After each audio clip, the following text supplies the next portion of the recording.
everyone. Welcome back to the Winning with Insights podcast. My name is Mike Sachs, the founder of GTM Diagnostics. I am going to be your host today, and somebody special is here joining me tonight because for me it's in the evening, and for Zach it's morning or not midday, I guess. What is it for you? Yeah, it's two in the afternoon, so You're midday. then yeah, it's a little bit of a time difference because you're on the other side of the pond, as we would say. And Zach is the co-founder of Syft AI, and Syft AI is a software application that is, if I'm not getting it wrong, a basically like a prospecting research tool leverages the power of AI to make sure that your outbound activities are highly relevant by leveraging like all types of data sources. And once we go into this conversation, Zach, of course, going to talk a lot more about the possibilities, some of the use cases, and why people should actually start looking at like the new way of prospecting, making sure that it's hyper relevant and hyper personalized. But before we begin, Zach, maybe you can start off by introducing yourself a little bit, what you've done in the past, and what actually led you to your journey towards Shift. Yeah. Thanks so much for having me, Mike. As you said, I'm Zach Wright. I am the co-founder and head of sales at Syft AI. I live in Austin, Texas. I have been here for almost 11 years, so it's been Ah, quite a journey. I came here right after college. I played college football at Trinity, and that's American football, I guess, on yeah. your side, at Trinity University. And I heard you're actually a big football player yourself, so that's awesome. Yep. Um, but yeah, I recently, I guess 2 years back, got married, and 1 year ago had a kid named Charlie, a little boy, and also co-founded Syft kind of in that same time 2 years ago. So Oh, it's been a wild ride. I decided to choose all of my events that's in my life to yeah. happen in 1 2 year span. So it's been wild but fun, and we feel like we're hitting some really good strides here. I co-founded Syft with my best friend that I met in elementary school, so in the 4th Oh, grade. wow. Yeah, which was really awesome. We were both B2B sellers at the time, and we ran into our third co-founder, and we shared a problem that we wanted to solve, and he was like, "Oh, that's easy. I could do something like that." And there we started Syft. We started building it 3 years ago, but it's been selling for 2 years, so it's been really exciting. Wow. That sounds really cool. Well, congratulations on the newborn. It's been amazing. It's for me, at least, it's been an amazing ride having my own two sons. We're a bit older already, but I know the feel of having a young one looking up to you. It's Yeah, really yeah, cool. it's been Like, special. It yeah, gives you a whole new perspective on life for sure. I can imagine. Hey, Zach, you mentioned that you were a B2B seller and that you were experiencing some kind of like problems, which was like the foundation for starting with SIP. Can you maybe elaborate a little bit more on what that specific problem was? Because Yeah, I'm really my kind of my whole curious. career has been in outbound B2B sales. I started as an intern at Oracle actually, back in 2013.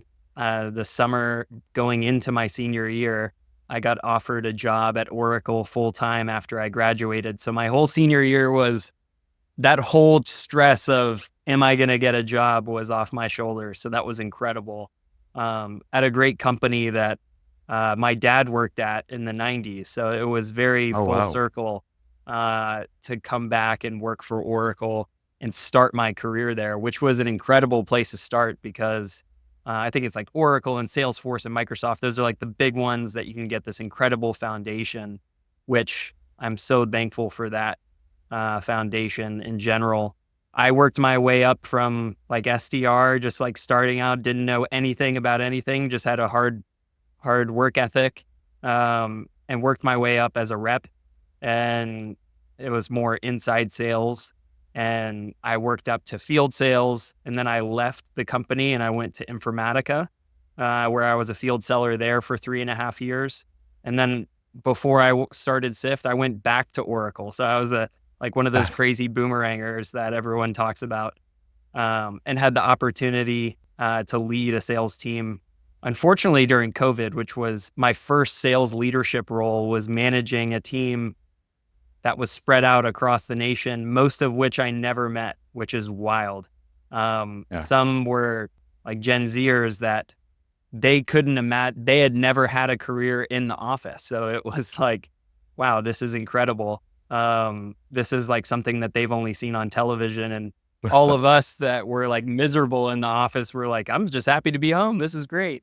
But yeah, no, my whole career has been in outbound sales, hunting new logos. That's kind of been my specialty, right? So focusing on, if I have a massive territory, how do I prioritize who I'm outbounding to, right? It's a very difficult problem because if you are not targeting, if you're not a key account director that has like 5 accounts, right, or 5 companies that you call into, it's pretty difficult to keep up to date and have a perspective on each account because things change at these accounts all the time, right? So our first product was actually just like a power rankings of your territory where it would like constantly shift accounts up and down based off of things that were happening.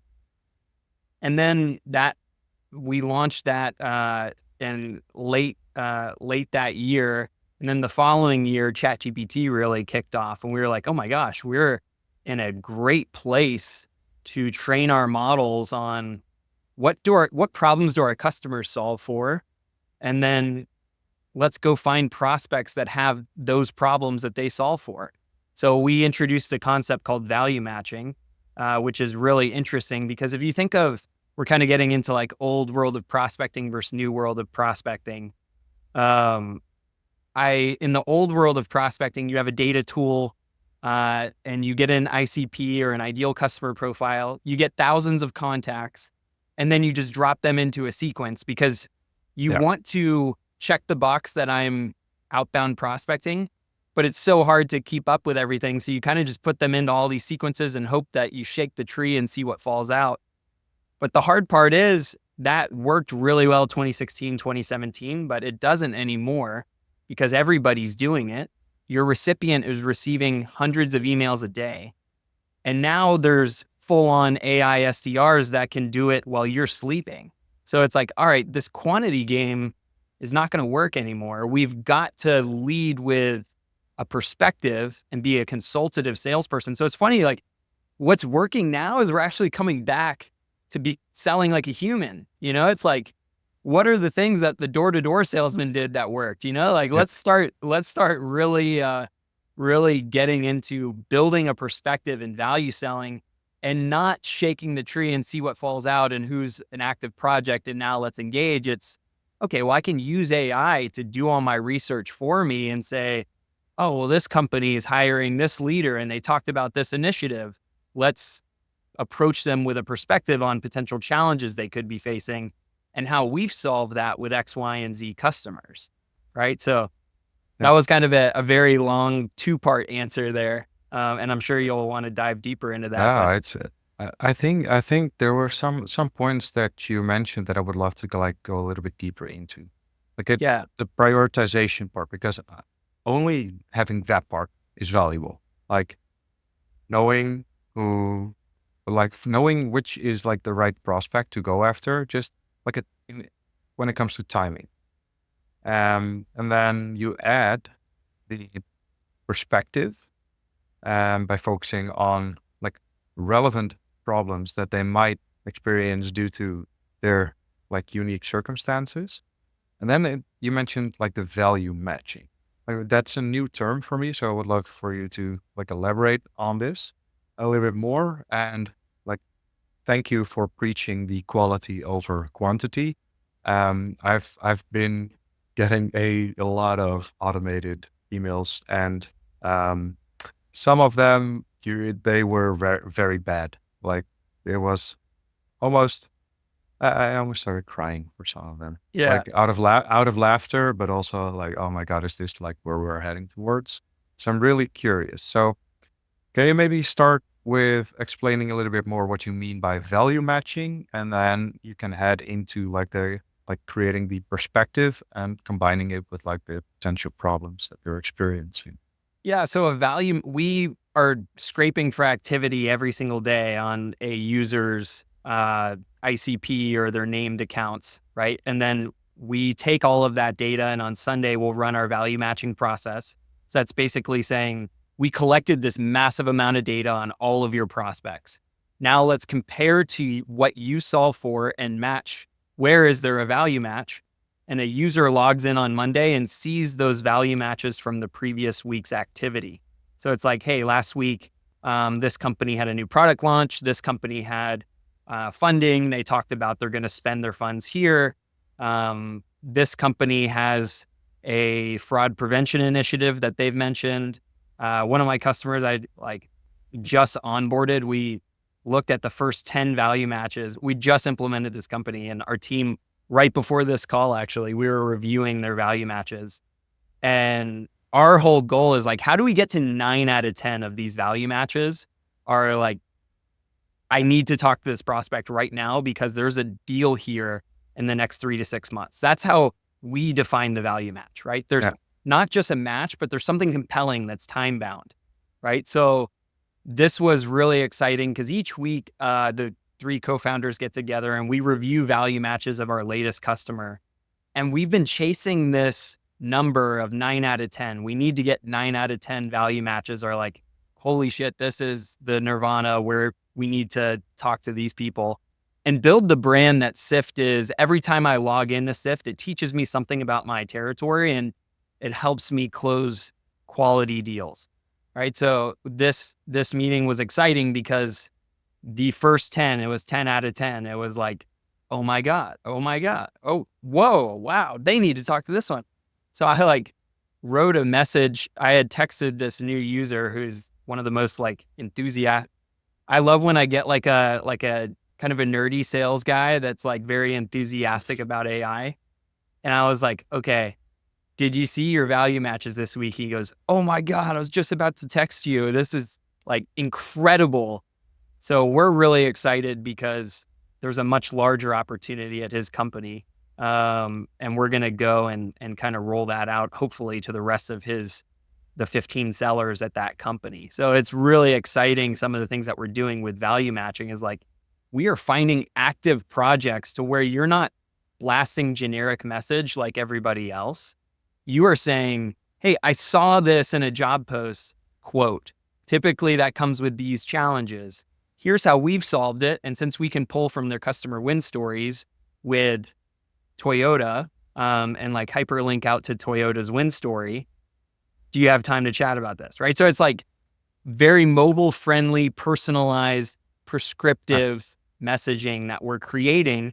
And we feel like we're the first ones to do it because everybody else that's an AI sales tool is just wrapping ChatGPT, and ChatGPT it's an average of the mean, right? So it's like the average salesperson is not very good. So if we're taking the average email, this is what the ChatGPT email sounds like. And I saw it on some of our largest competitors that have billion-dollar market caps. It's like, I hope you're doing well, which is the worst opener ever. Congrats on the promotion. Pitch my product. And the recipient has so many of these emails. It's like, it's terrible. So it's like, how can we take our messaging and send those to the right ones, which are value matches? I think that what you're saying here is like it's a very smart way of tackling like a prospecting problem, which is how do you stand out across all the noise? Um, when you first started with Syft, and because you started with like the prioritization of the accounts, and then you saw the opportunity through like the large language models that were being put out there. Um, like how did that transition go? Like, did you have any like conversations with like some of your existing customers already, or did you do like some form of like market research to kind of like validate some of your ideas? It was so hard because we did do a ton of market research, but it was so hard because the technology was so new. So everyone was like trying to figure it out themselves. And it actually, like, we needed those 4 to 6 months of like everyone getting through that like first phase of, oh, I could do that myself. It's like, well, yeah, you could, but like, Right. are you really good at prompt engineering? Are you going to do that for all 1,000 of your accounts? Probably not, right? So like what we're doing in reality is creating an LLM specific to every one of our customers. Think think the person at your company that has the most tribal knowledge and uh has hit President's Club. They understand your sales cycle, they understand your buying signs, and we're basically giving the experience of AI agents or little worker bees that are doing all of the mundane work that you need to do, but you don't have the time for, right? It's not AI that is automating the outreach and the connection and the human aspects that should be human, right? We are automating the research, the recommendation of contacts, the first draft at a perspective of maybe a first email or like something like that, right? But like that's the part AI should be doing, which is the exciting part. Yeah, I can totally get on board with this. So, understand you correctly, to get the most out of Syft, you do need to have like a very good understanding of what it is that you're actually solving for your customers. Because if you're gonna prompt and like a language model, you need to make sure that the context that you're giving it is of high enough quality with the right context so that the output that it's going to deliver is also the output that you're going to find valuable. So, is there like any way that you guys are supporting in the process of making sure that like your value proposition is like well articulated within Shift? Yeah, and like I think it's looking for the right triggering events and keywords. I didn't really talk about like I just kind of generically said, "Hey, we're finding companies that have problems that you can solve," right? But I think it's important to get some background. What we're doing is scraping their job posts and not just the title, but like within the job post because like Yep. people hire people to solve problems and they typically gush about those problems in their job posts because they need to solve a problem. So we look at job posts, news articles, the company website. In the future, we'll do 10Ks and earnings call transcripts, those sorts of things. Um, but we will take a first stab at it. If they have a decent website, right? We'll just scrape their website. We'll use AI to extrapolate.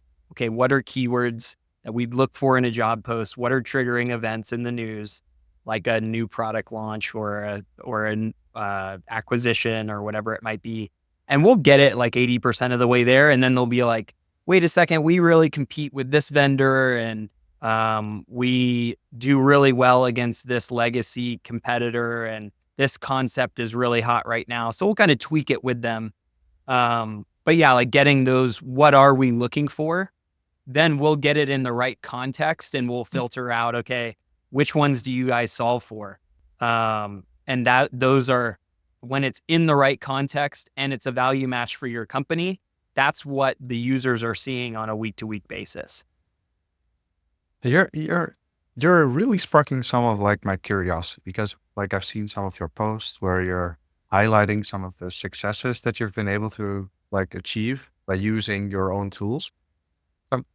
Maybe you can give us like a little peek of what the output is that Syft is actually generating once you're using it. Like, can you maybe explain a little bit more on, um, or maybe tell even like a story about like an example that you have of like a very Yeah. successful campaign. Yeah. And what was really exciting is we found it very difficult to land those first meetings, which is ironic because it's like, that's what you sell. The thing that we found is everybody is saying the exact same thing. So we were like, all right, what's the best way to get the job is to just do the job.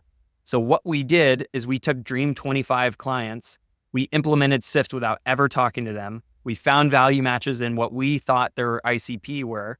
We shared those value matches with the C-levels and their head of sales. And then we said the message was something along the lines of the subject line was, who covers this account? And it was the name of the account. And then the first line was, I found an opportunity at X account. Which one of your reps covers it? Screenshot of Syft with the initiative found. And then it was something like, oh, by the way, this was one of 30 that we found. Could we have a quick call and you can have the 30? And then I just put my signature. And that we ended up getting 3 responses that were very unique. And they all were along the lines of, wow, this is the best prospecting email I've ever received in X amount of years of their history, or their career. So I was like, okay, that's interesting. So we had our CEO compile those responses and made a post out of it. And the post went, I wouldn't say viral, but like viral for us, right? As a Yeah. startup. And within a couple hours, and like we got most of our inbounds within a couple hours, but it was like within 2 days, we had 75 inbound demo requests that that was 2 weeks ago. I'm still like, my calendar has been wall to wall. It's been crazy.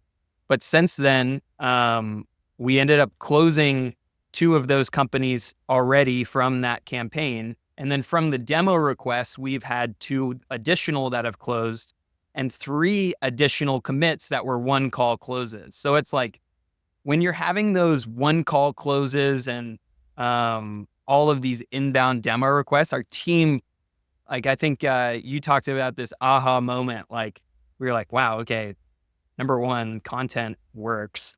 But number 2, like, tell your story, and like have the momentum carry itself, and just like figure out a way to stay organized and kind of tackle all this at once. And I think there's a good opportunity for us to like double or triple our revenue this quarter.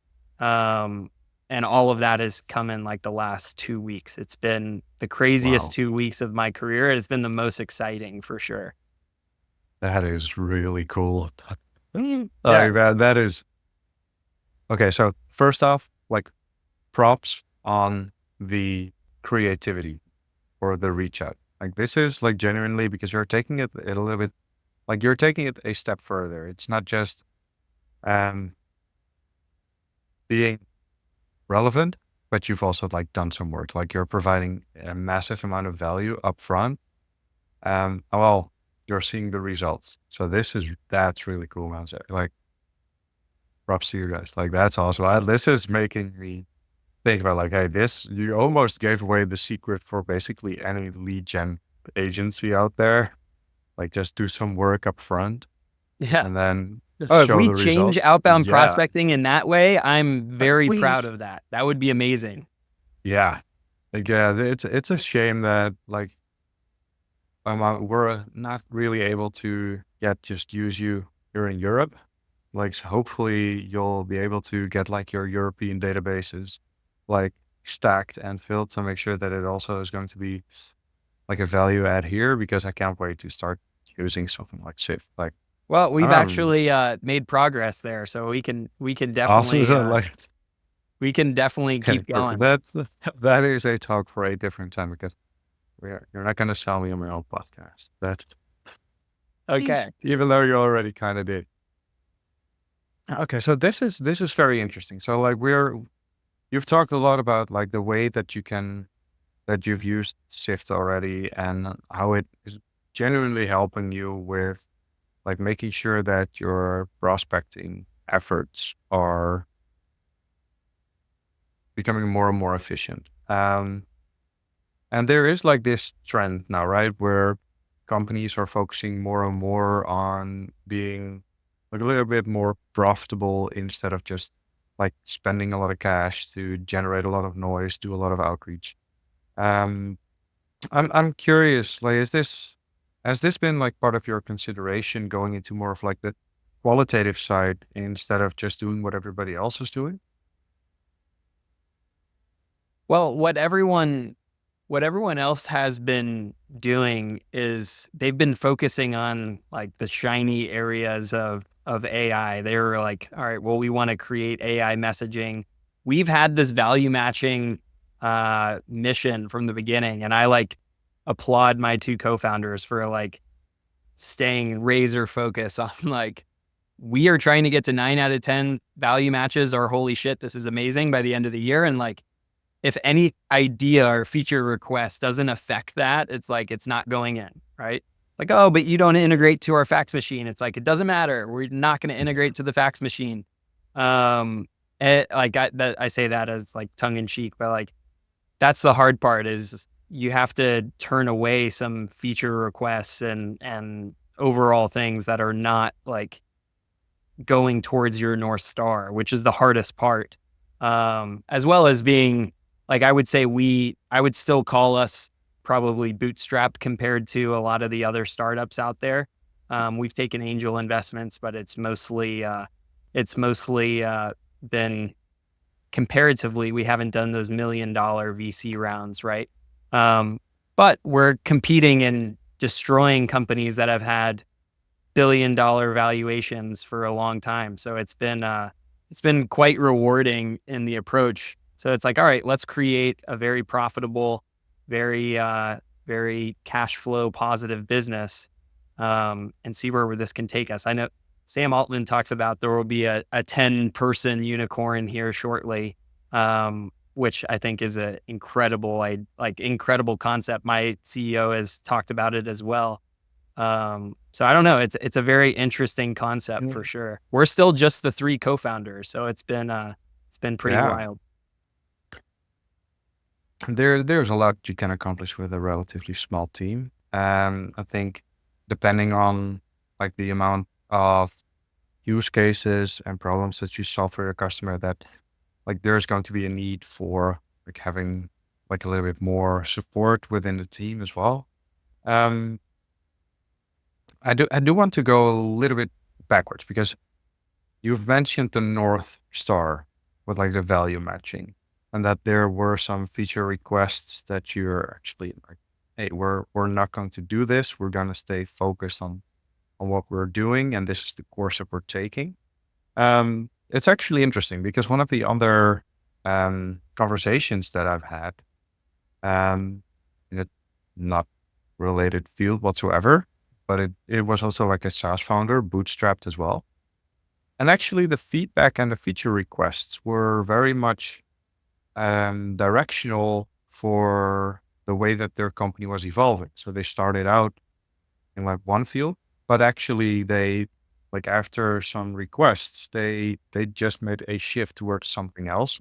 And that has been actually quite successful. So how do you make sure that you're balancing both like the feature requests that come from like customers, or maybe even in certain deal cycles that you have, like, hey, you don't have like this specific feature, versus staying true to your own vision? Yeah, and I think overall, there's like value matching. We think there's going to be a fundamental change to the way outbound sales is done, right? So there's a lot of feature requests, and I had said integrate to our toaster, but like there's maybe 9 sequencers out there where like you can throw contacts into a sequence. And we started down that route. Like we had a partnership with Outreach and Apollo, and we noticed like, hey, if we're constantly trying to play catch up to the other vendors, but we're not doing anything that's innovative, like we're just going to die slowly, right? So it's like, all right, let's not do that. And let's focus on what we are really good at, which is value matching. And let's add data sources of like what we're scraping. And let's get better at our architecture and like our LLMs that we're using for specific jobs. And like, we're going to use this LLM because it makes more sense, like it's better contextually than the other LLM, or whatever it might be, right? So it's like, we follow our customers' user analytics really well, on like, hey, what was the most adopted feature this quarter? And let's double down into that, right? Like, and if something is not being used at all, like, let's turn that off, right? Why are we even supporting that? So we've more focused on our users' activity. We have taken into account a ton on, hey, if we've lost a deal, what is that reason? There's much larger things like integration specifically are one of them. That's like, all right, well, that's an 8-month journey. So like, that's just not even an Yeah. option for us right now, you know? So, um, like you got to pick and choose your battles for sure. But we sometimes it's like, and I'm not comparing myself to Steve Jobs at all, but like Steve Jobs talked about Right. like the iPad and like when he invented the iPad and created that tablet, like no, all the user feedback was like, this is going to fail miserably. Right. And it's like, okay, well, Mm. did it? I don't think so. They just didn't, the user or the customer didn't even understand what they wanted. So it's like sometimes you have to have a good feel on where the market is heading. And with AI, like what are the right things to automate? I think there's some things that shouldn't be automated. So it's like staying on track with that direction and following that through. And it's hard because you have to set a direction and have slight deviations, but like follow that North Star that we've set out on and try to see it through. Yeah, that's really cool. Like what you've been saying so far, like you might notice it, like it really resonates with, you know. I'm also a big believer that like a lot of things that you're doing within your sales motion should be human touch. And like there's a lot of way in a lot of ways, like automation, AI, etc. They can very much help you. And I think Syft is doing a very good job as the way that you're explaining it. Um, but then I'm curious because then like one of the things that is popping into our mind, like, hey, then this might not be the best fit, right, for every type of customer. So, like, is there because you're creating something based on your vision, but do you specifically take like an ICP into account when you are building certain features?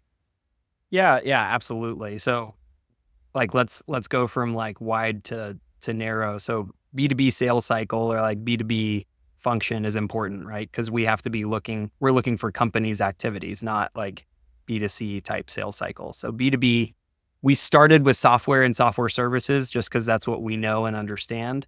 But like the more data heavy and like complex their sales cycle, the better. Like if everyone is a fit, like you're selling a widget and like anyone could buy it, it's probably not so good. But if you have to go find that diamond in the rough, but it's a high ticket item, high dollar ticket item, like that's a really good fit.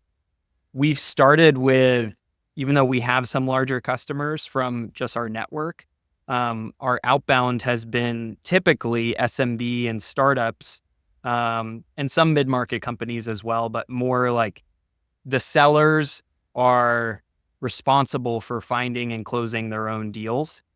Essentially, the value is our our best prospects are ones that aren't in Oracle or in AWS or like a team that can throw 1,000 bodies at filling the pipeline and they're just going to blanket the market with their message.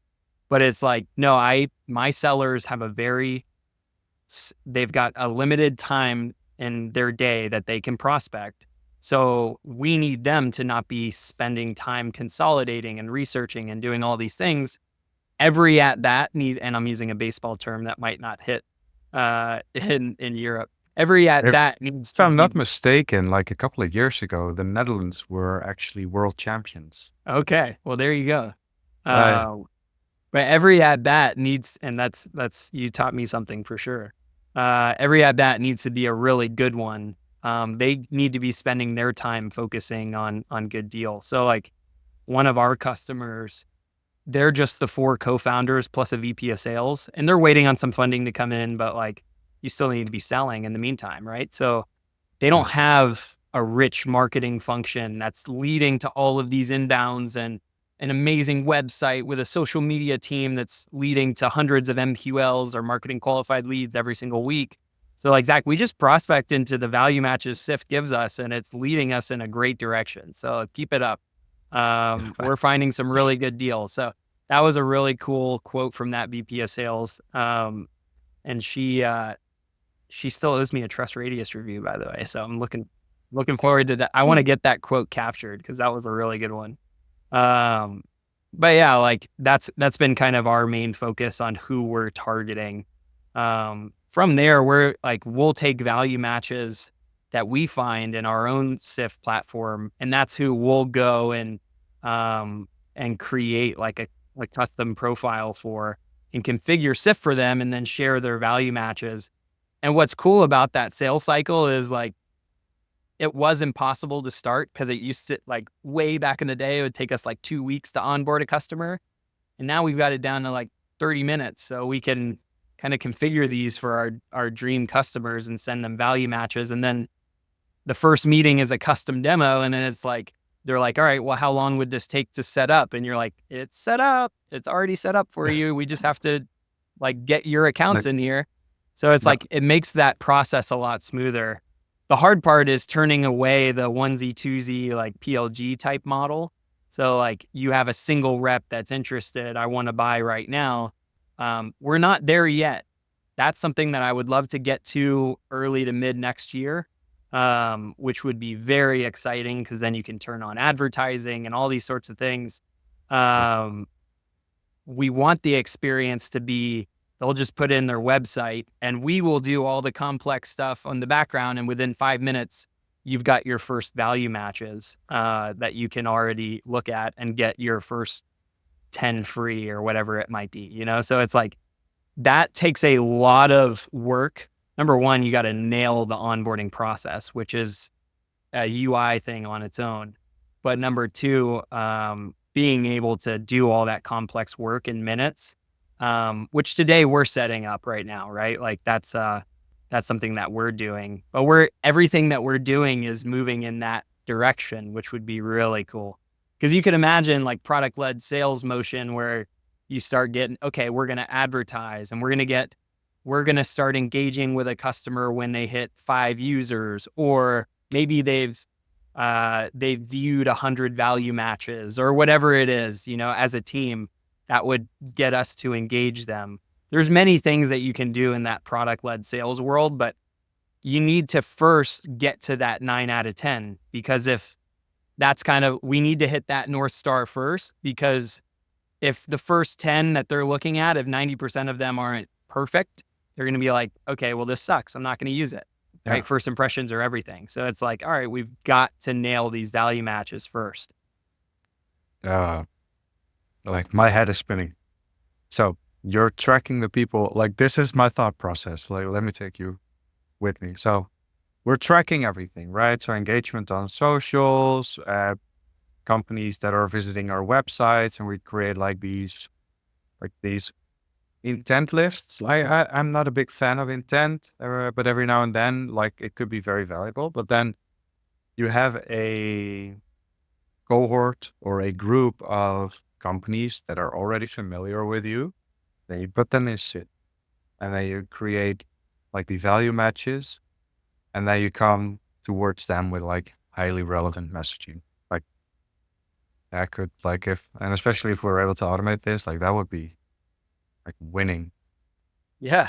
Yeah. No, Ah, that the hardest part is being patient through all this. Cause like you see where I want to be is in mm. Q2 of next year, where that's already done. And like it's from putting in my website to value matches is like 2 to 5 minutes. That Oh would, man, that would be amazing. and then we go into like if I don't know how fast it is, but then you go into like the personalized landing pages. So Yeah. Yeah. right. Like I think the entrepreneurial journey, like that's been the hardest part. Cause like you go and you watch a movie, right? And it's like Yeah. within a 2-hour movie, you saw a struggle, but then it was like instantly they became billionaires and they're spending all their money and they're independently wealthy. And then they get to angel invest in the hundreds of companies. And it's like, no, there was 3 years of grinding it out and many Yep. times where we didn't know if we were going to make it, kind of thing, you know? And it's like, Yeah. and you had this amazing job before with a great salary and benefits and 401k match and all these things. But it's like, no, I see something. I'm going to go chase this. And I think like we're onto something real here. And it's fun because it's Yeah. these last 2 weeks. It's like you're catching me at like the like this moment, Perfect. um, where like it's all feeling like it was worth it, which is that really exciting That's good. entrepreneurial journey. But like 3 years is it didn't go by really quickly. It was grueling, but it's been special, and we've built an incredible foundation with a great team. Oh, that's good. Like, like you're talking about the entrepreneurial journey. Like that's a podcast in itself. Like Yeah, oh, I could talk for it hours on that. yeah, like that is something completely different. Because it's sometimes people forget that like there's a different side to a person than just work.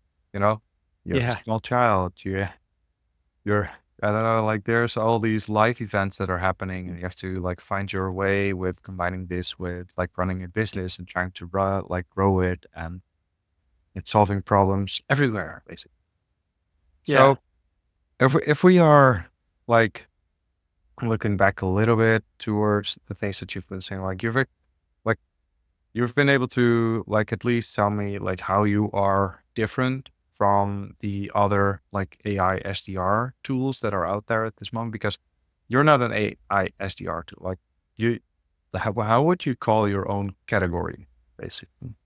well, we're trying to like use this value matching term as like as very my CEO has even bigger plans of like, hey, we know the buyers and we know the sellers. Like, could we actually broker an introduction between the two? Like that would be wild. So more to come there, and we're actually about to broker our first introduction. So that could be that could be really interesting as like a whole different side of it.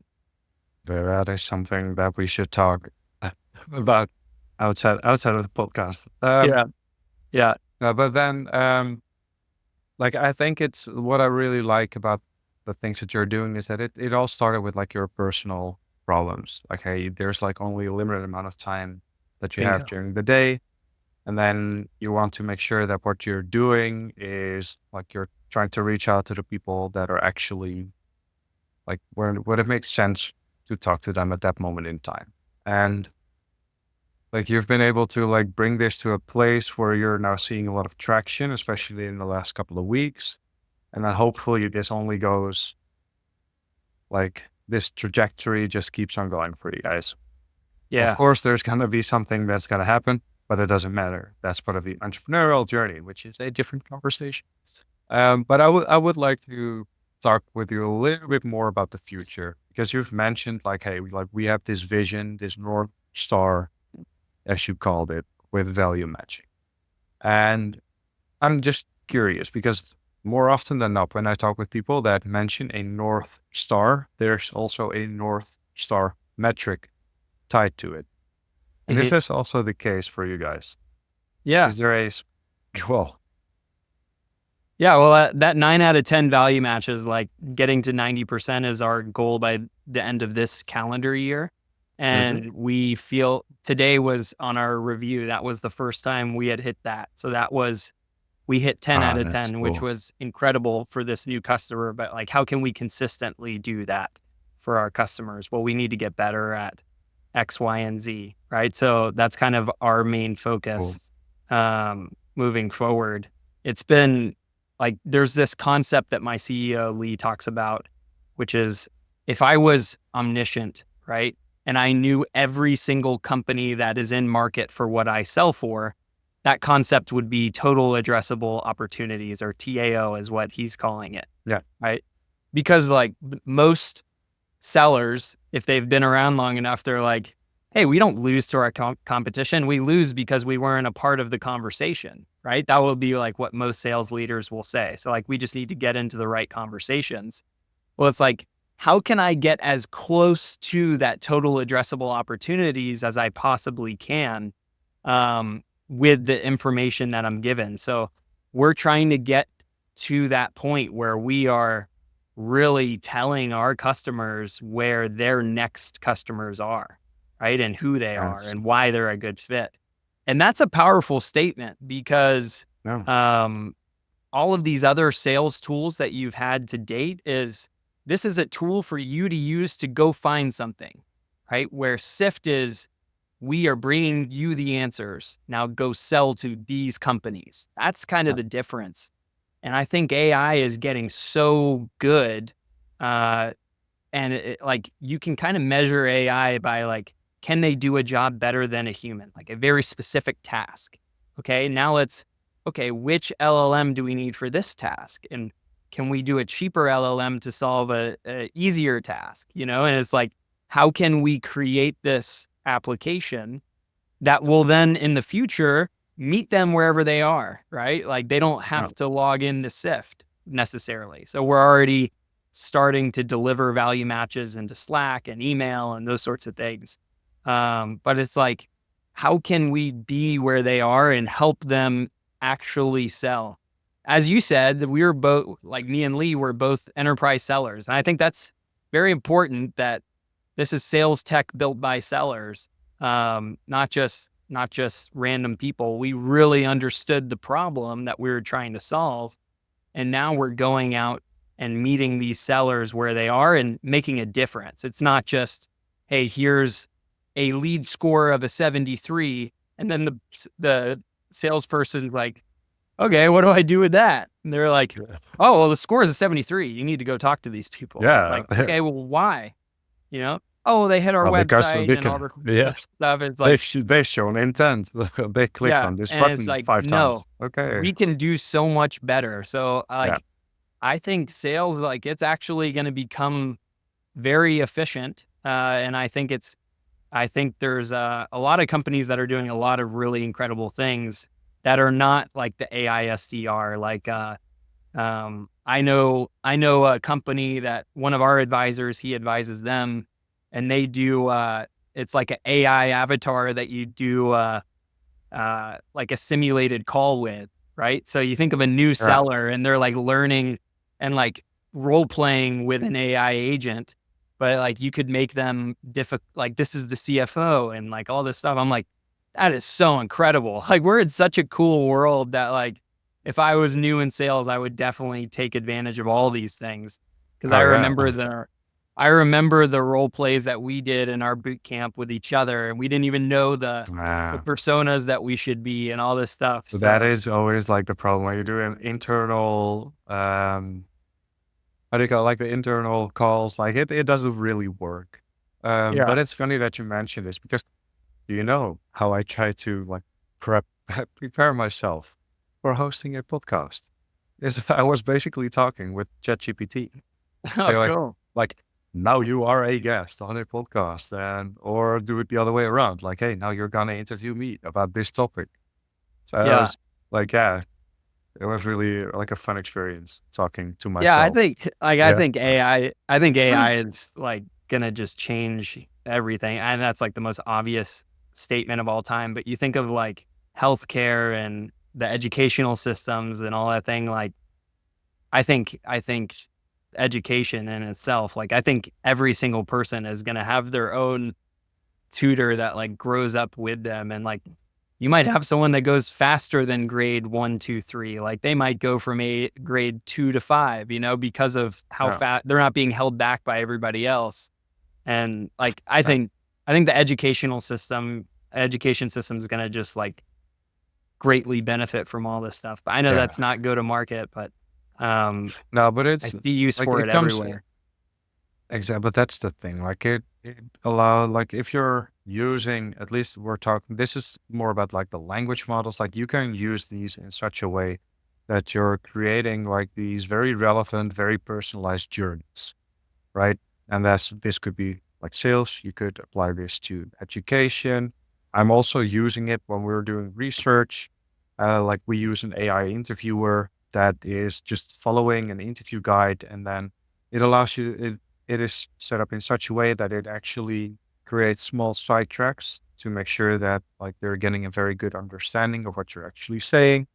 So there are so many use cases for implementing these language models. And then if you're looking at AI in like a more broader sense, like the image recognition and like the healthcare use case where like certain AI models were now able to better predict like cancer in like certain tissues better than like a seasoned radiologist. So like there's like a lot of very cool stuff happening. Yeah, yeah, and Um, I think bringing it back to, like, sales point of view, like, I think there's so many things that hindered sellers, like, having to research job postings.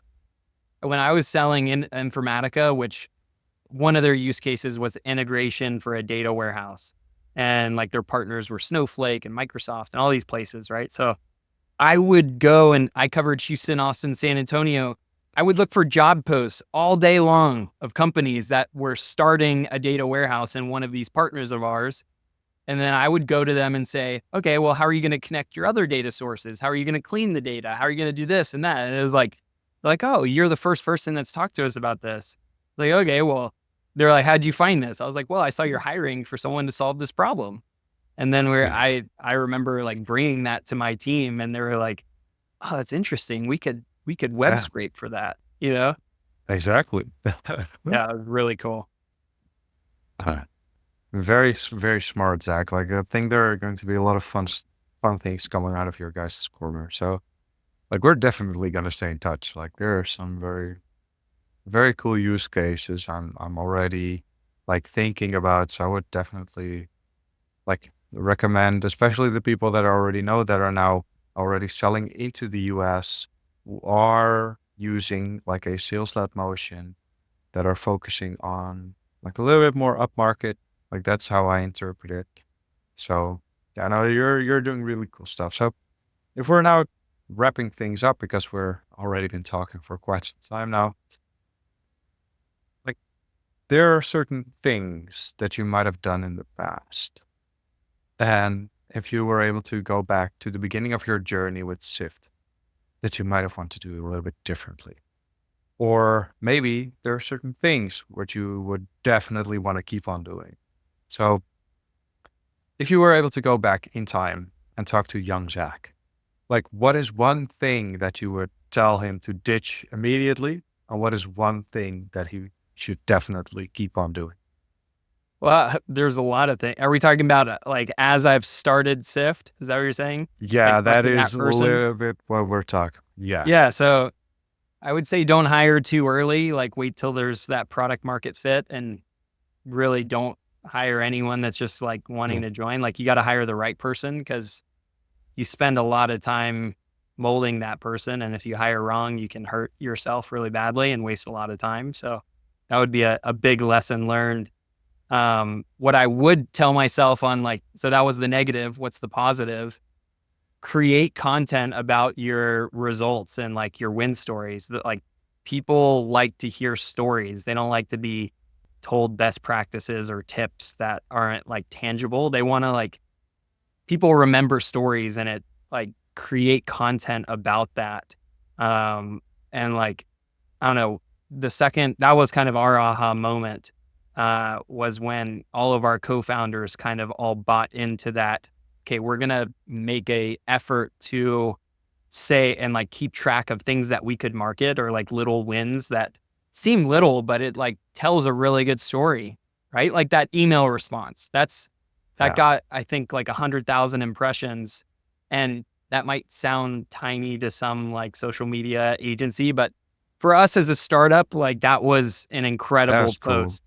And that Yeah. that ended up yielding deals that closed. So like when you look at each other in the eye, we're like, okay, well, is it worth spending an hour creating a marketing post? Yes, it is. Yes, it is. Let's start keeping track of things that we should create content about. So it was funny, like right before this call, I had shared with my CEO, I was like, hey, that was the first time that we hit our North Star, like 10 out of 10. And it was our newest customer that we implemented. So it's like all of our latest stuff. Like, let's write a post about that. And he was like, absolutely right. And let's tie it to the concept of the last post I did with total addressable opportunities. You know, it's like, Yeah. I love that our team is starting to like really get it. Yeah. And because we weren't marketers at heart, right? We were salespeople and technical people. And like Right. at a big company, you like kind of take marketing for granted and you don't quite know what goes on underneath the hood. But when it's just you, you're exposed big time. Yep. And if it's a big weakness, it's a big weakness. So it's like, it's really exciting that we're growing in that space. So I would say, like, the negative in summary was like, don't hire just to hire, but like hire at the right time and hire the right people. And then focus on telling stories that are compelling, and you'll build a really incredible brand. I think those are two very good takeaways, Yeah. not just for your younger self, but basically for anybody listening. And it's actually funny because this is the second time that somebody mentions start by sharing your story earlier in your journey. There's like already some trend, like this trend starting out. So this is interesting. I might have to do something with this a little bit more. Yeah. Um, so, like you've mentioned that you're planning to head to Europe. So I'm curious about this. Like, is there like a timeline that you have in mind? Yeah, I think we're already turning on being able to add European targets. So it's like we were just first starting in North America, but now we're turning on the ability to see like international job posts and news and all that sort of thing. We were just trying to keep our costs at a minimum of where we Yeah. were focused, but now I think we're at the point where that's a little bit different. So that's exciting. So yeah, we'll expand to Oh, that's Europe really cool. here. Um, as long as it's in like so far we're only supporting like English type news and job postings, but like be able to hit those countries, which would be amazing. I think that the Netherlands, at least for the UK, of course, but also in the Netherlands, there's a lot of like English speaking companies here. So, for all the listeners out there that are doing outbound sales and want to be more relevant to the people that you're reaching out to, definitely take a look at Syft AI. Like Zach, like what's the best place for people to reach you? Yeah, so Syft, it's SYFT, and it's SyftAI.com.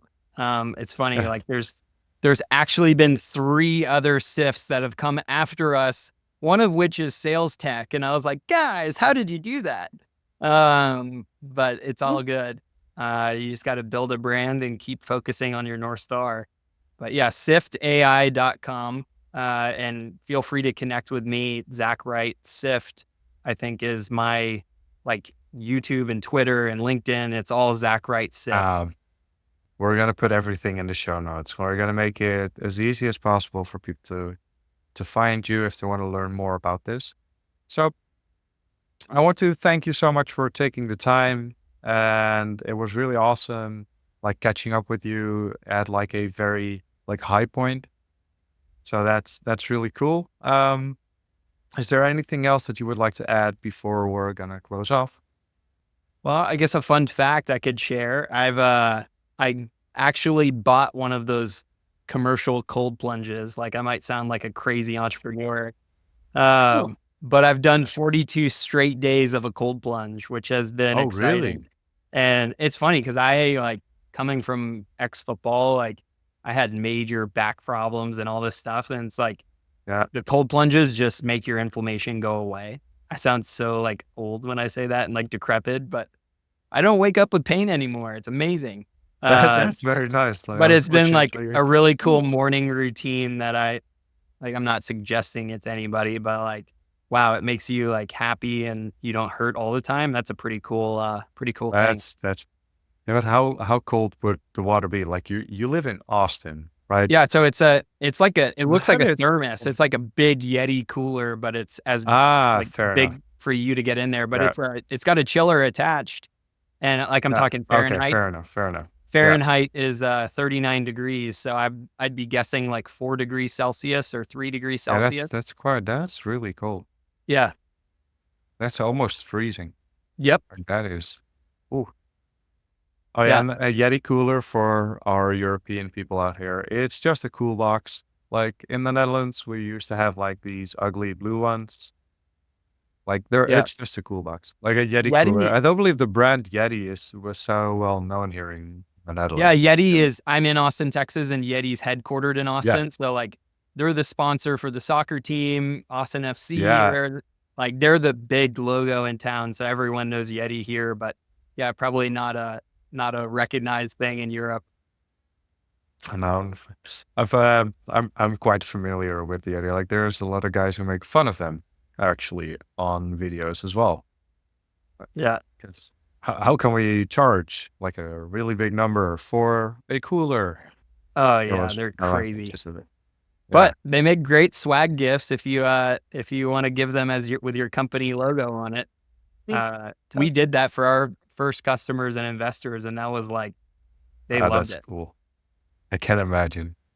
Okay, Zach, thank you so much. Like we're gonna catch up real soon, and for everybody that's listening, thank you so much for taking the time for and spending it with us. And we'll talk to you guys soon. Bye bye. Mike, thanks for having me.